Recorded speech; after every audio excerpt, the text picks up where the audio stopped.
Jean-Pierre Eskenazi, bonjour. Vous avez écrit dans la collection Mytho un ouvrage qui s'intitule Mythologie des séries télé. Historiquement, la série télé est un genre américain. Est-ce que, comme on le dit souvent, c'est un moyen pour les États-Unis d'imposer leur mode de vie au reste du monde?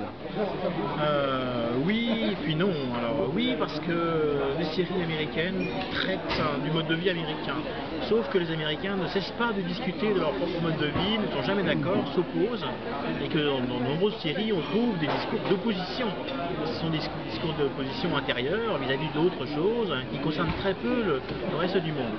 Par contre, c'est vrai que les problématiques américaines en général, à travers les séries, traversent les continents et s'adressent à nous.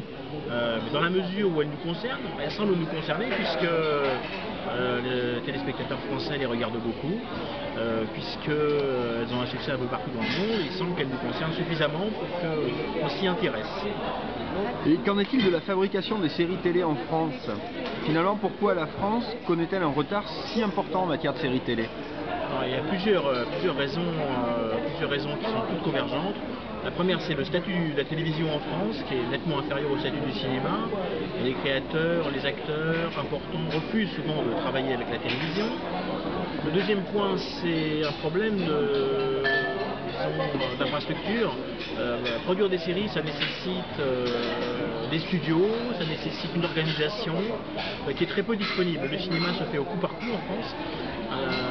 Tandis qu'il faudrait changer tout à fait de dimension pour fabriquer des séries en série, c'est-à-dire avec des saisons suffisamment longues. Et donc on est handicapé parce qu'on fabrique des séries d'une façon qui n'est pas tout à fait conforme à ce qui devrait être fait. Le dernier obstacle, c'est qu'on est habitué au film, qui est une œuvre singulière venant d'un auteur, et que la série ne peut pas être autrement qu'une œuvre collective, fabriquée par plusieurs personnes, en particulier par plusieurs scénaristes. Et donc le travail d'écriture de la série est toujours collectif aux États-Unis, ce qui ne parvient pas à être en France. Jean-Pierre Eskenazi, je vous remercie.